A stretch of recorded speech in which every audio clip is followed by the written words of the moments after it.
ఏంటి గణేష్ ఈ సంవత్సరం ఎలా చేసావు? నీ బర్త్డేని గ్రాండ్ గా చేద్దాం అనుకున్నాను. ఏడ్చేర్లే, మీ సెలబ్రేషన్స్ నాకు తెలియవేటి. చందా పేరు చెప్పి దందా చేస్తారు. ఓ నా దండిన డబ్బుల్ని ఏదైనా మంచి పని కోసం ఉపయోగిస్తారా అంటే అది లేదు.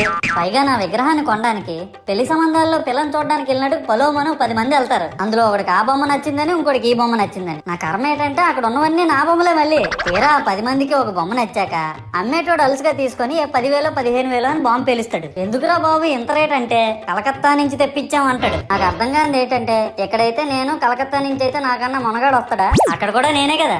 ఇలా నన్ను బజార్లో పెట్టి బేరం ఆడి నా మొహానికి ముసుగేసి వ్యాన్ ఎక్కిస్తారు. ఆ వ్యాన్ డ్రైవర్ గాడు నేనున్నానని కూడా చూడకుండా ఏదో ఆలోచించుకుంటూ డ్రైవ్ చేస్తా గతకల్లో గబ్బి గుబ్బి మన తించేసి నా కాల్లో చెయ్యి ఎరగొట్టేస్తాడు. ఈ విషయం చందాలు ఇచ్చిన చిన్నోళ్ళకి తెలిస్తే మళ్ళీ ఇరిగిపోయిన బొమ్మ పెట్టకూడదని ఏ బొమ్మ రాసి కవర్ చేసేస్తాడు. సరేలే, జరిగిందేదో జరిగింది, నా భక్తులే కదా, కూల్ బ్రో అని చిల్లయ్యే లోపు నన్ను పందిర్లో పెట్టి ముసుగు తీసి నాకన్నా పొడుగున్నే సౌండ్ బాక్సులు 2 నా చెవులు పక్కన పెట్టి